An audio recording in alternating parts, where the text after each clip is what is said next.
उधर पुलिस का पूरा फोकस शरीफुल के मददगारों पर है और इस केस में एक महिला की भी एंट्री हुई है। वही महिला जिसने शरीफुल को सिम कार्ड मुहैया कराया था और सूत्रों की माने तो पुलिस ने उस महिला से कई घंटे तक पूछताछ की है।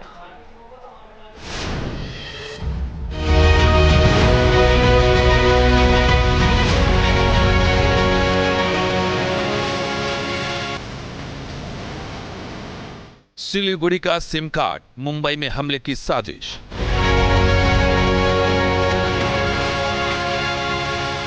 बांग्लादेशी शरीफुल का भारत में कौन कौन मददगार। सैफ अटैक केस में पश्चिम बंगाल की लड़की की एंट्री। सैफ अटैक केस के आरोपी शरीफुल की जितनी गुत्थी हमले को लेकर है, उतनी ही गुत्थी उसकी भारत में एंट्री और उसके मददगार को लेकर भी।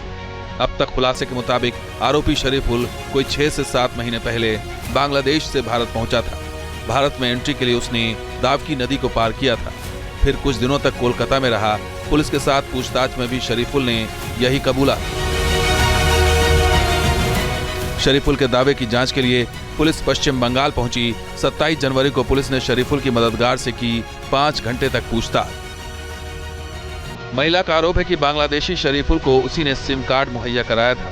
इसके लिए आरोपी ने फर्जी आधार कार्ड भी लिया था।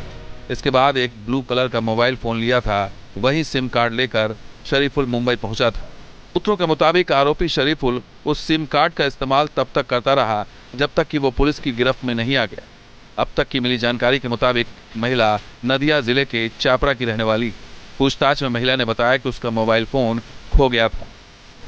हालांकि एक रिपोर्ट भी सामने आई कि पुलिस को महिला का कोई अता पता नहीं चला और वो खाली हाथ लौट आई।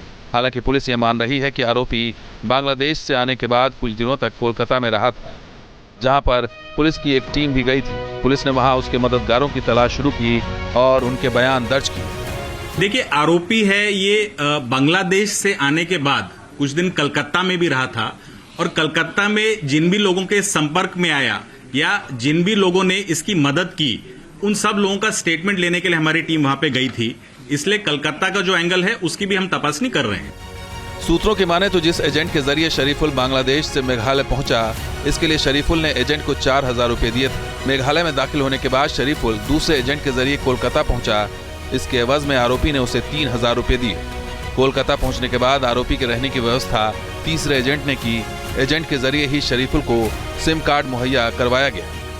फिर मई 2024 में एजेंट ने उसे मुंबई की एक ट्रेन में बिठा दिया, जिसके लिए शरीफुल ने उसे 2500 रुपए दिए थे। शरीफुल मुंबई पहुंचा तो उसकी मुलाकात चौथे एजेंट से हुई, जिसने नौकरी के लिए उसे लेबर कॉन्ट्रैक्टर अमित पांडे से मिलवाया था। इसके एवज में इस एजेंट ने आरोपी से 1500 रुपए लिए थे। पुलिस के रडार पर अब ये सारे एजेंट्स हैं, इसलिए पुलिस पश्चिम बंगाल के कई हिस्सों से जानकारी जुटा रही। पुलिस ने इस सिलसिले में शरीफुल के एक दोस्त और लेबर कॉन्ट्रैक्टर अमित पांडे से भी पूछताछ की थी, जिसने शरीफुल को नौकरी दिलवाने में मदद की। मुंबई में आरोपी ने पहली नौकरी अगस्त 2024 में वर्ली के एक रेस्टोरेंट में की, जहां पर उसने हाउसकीपिंग स्टाफर के तौर पर काम करना शुरू किया। लेकिन काम के दौरान ही उसने 1000 रुपये चुराने की कोशिश की, जो कि किसी कस्टमर का गलती से गिर गया था। इसके बाद रेस्टोरेंट मालिक ने उसे नौकरी से निकाल दिया। बाद में ठेकेदार अमित पांडे ने उसे दूसरी नौकरी दिलवाई। इस बार वो ठाणे के एक भोजनालय में नौकरी हासिल करने में कामयाब रहा, लेकिन बाद में उसे वहां से भी निकाल दिया गया क्योंकि उसके पास भारतीय नागरिक होने के कोई दस्तावेज नहीं थे।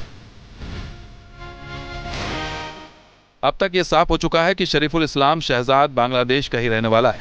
पुलिस के पास उसका ड्राइविंग लाइसेंस भी है। पुलिस इस सिलसिले में मुंबई में अब तक 4 लोगों से पूछताछ कर चुकी है। अभी उसकी बाकी मददगारों की तलाश है। पुलिस को उम्मीद है कि जल्द ही उसके बाकी मददगार भी उसके हत्थे चढ़ जाएंगे। Team news nation.